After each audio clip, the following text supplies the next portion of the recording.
ಪ್ರೀತಿಸಿದವರು ದೂರವಾದಾಗ ಮನಸ್ಸಿಗೆ ನೋವಾಗುವುದು ಸಹಜ.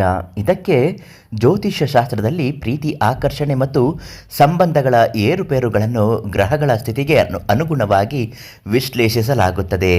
ಜ್ಯೋತಿಷ್ಯ ಶಾಸ್ತ್ರದ ಪ್ರಕಾರ ಸಂಬಂಧಗಳು ಮರಳಿ ಬರುವ ಸಾಧ್ಯತೆಗಳು ಮತ್ತು ಕೆಲವು ಸಾಮಾನ್ಯ ಪರಿಹಾರಗಳು ಇವತ್ತಿನ ಮಾಹಿತಿಯಲ್ಲಿ ತಿಳಿಸಿಕೊಡ್ತೀನಿ. ಅದೃಷ್ಟಧಾರೆ ಫೇಸ್ಬುಕ್ ಪೇಜನ್ನು ನೀವು ಇನ್ನೂ ಫಾಲೋ ಮಾಡ್ತಿಲ್ಲ ಅಂದರೆ ಮೊದಲು ನಮ್ಮ ಪೇಜನ್ನು ಫಾಲೋ ಮಾಡಿ. ನಿಮಗೇನಾದರೂ ಇಂತಹ ಸಮಸ್ಯೆಗಳು, ವಶೀಕರಣ, ಪ್ರೀತಿಸಿದವರು ಬಿಟ್ಟು ಹೋದರೆ ಮರಳಿ ಬರಲು ದೈವ ಶಕ್ತಿಗಾಗಿ ಈ ತಕ್ಷಣವೇ ನೀವು ಮಾಡಬೇಕಾಗಿರುವ ಕೆಲಸ ಒಂದೇ ಒಂದು ಪರಿಹಾರ. ಅದುವೇ ಪಂಡಿತ್ ಗುರುರಾಜನ್ ಗುರುಗಳಿಗೆ ಒಂದು ಕರೆ ಮಾಡಿ. ಅವರು ನಿಮ್ಮ ಯಾವುದೇ ಸಮಸ್ಯೆಗಳಿದ್ರೂ ಪರಿಹಾರ ಹೇಳ್ತಾರೆ. ಜ್ಯೋತಿಷ್ಯದಲ್ಲಿ ಪ್ರೀತಿಯ ಗ್ರಹಗಳು. ಶುಕ್ರ ಗ್ರಹ ಪ್ರೀತಿ ಆಕರ್ಷಣೆ ಮತ್ತು ಬಾಂಧವ್ಯಕ್ಕೆ ಮುಖ್ಯ ಕಾರಣ. ಜಾತಕದಲ್ಲಿ ಶುಕ್ರ ಗುರುಬಲ ಹೆಚ್ಚಾಗಿರಬೇಕು. ಈ ಚಂದ್ರ ಮತ್ತು ಬುಧ ಗ್ರಹಗಳಲ್ಲಿ ಸಂವಹನ ನಿಯಂತ್ರಿಸುತ್ತಾರೆ. ಇವುಗಳ ದೆಸೆಯಿಂದ ಸರಿ ಇಲ್ಲದಿದ್ದಾಗ ತಪ್ಪು ತಿಳುವಳಿಕೆಗಳು ಹೆಚ್ಚಾಗುತ್ತವೆ.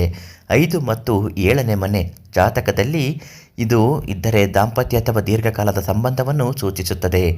ಇದರ ಪ್ರಕಾರ ನೀವು ಗಮನಿಸಬೇಕಾಗಿರುವುದು, ಯಾವುದೇ ಒಬ್ಬ ವ್ಯಕ್ತಿ ನಿಮ್ಮನ್ನು ಬಿಟ್ಟು ಹೊರಟು ಹೋಗ್ತಾನೆ ಅನ್ನೋದಾದರೆ, ಆ ವ್ಯಕ್ತಿ ನಿಮ್ಮ ಜೊತೆಗಲ್ಲೇ ಮತ್ತೆ ಬಂದು ಸೇರಬೇಕು ಅನ್ನೋದಾದರೆ ಕೆಲವು ಬಾರಿ ಕಷ್ಟವೇ ಆಗಬಹುದು. ಮತ್ತು ಕೆಲವು ಬಾರಿ ಇದು ಆಗುವಂತಿದ್ದರೆ ಖಂಡಿತ ಆಗುತ್ತೆ. ಅದಕ್ಕಾಗಿ ಈ ಒಂದು ಮಂತ್ರವನ್ನು ಹೇಳಬೇಕು. ಓಂ ನಮೋ ಭಗವತೆ ಕಾಮದೇವಾಯ ಅಥವಾ ಓಂ ರಾಧಾಕೃಷ್ಣಾಯ ನಮಃ ಮಂತ್ರವನ್ನು ನಿಯಮಿತವಾಗಿ ಜಪಿಸುವುದು ಮನಸ್ಸಿಗೆ ಶಾಂತಿ ನೀಡುತ್ತೆ ಮತ್ತು ಸಂಬಂಧಗಳು ಧನಾತ್ಮಕತೆ ತರುತ್ತದೆ. ಮತ್ತೆ ಬಂದು ಸೇರುತ್ತಾರೆ. ಕೆಲವೊಂದು ನಿರ್ದಿಷ್ಟವಾದಂತಹ ವಸ್ತುಗಳನ್ನು ಆಕರ್ಷಣೆ ಆಗಬೇಕು ಅಂದರೆ ಗುರುರಾಜನ್ ಗುರುಗಳು ಪೂಜೆ ಮಾಡಿಕೊಡುತ್ತಾರೆ. ಒಂದು ಬಾರಿ ಸೇರಿದರೆ ನೀವೇ ಬಿಟ್ಟರೂ ಅವರು ನಿಮ್ಮನ್ನು ಬಿಡುವುದಿಲ್ಲ. ಆ ಪೂಜೆಗಾಗಿ ಇವತ್ತೇ ಕರೆ ಮಾಡಿ ನಿಮ್ಮ ಹೆಸರು ಮತ್ತು ಅವರ ಹೆಸರನ್ನು ಸೇರಿಸಿ ಪೂಜೆ ಮಾಡಿಸಿ. ನಾಳೆಯಿಂದಲೇ ಜೊತೆಗಿರ್ತಾರೆ.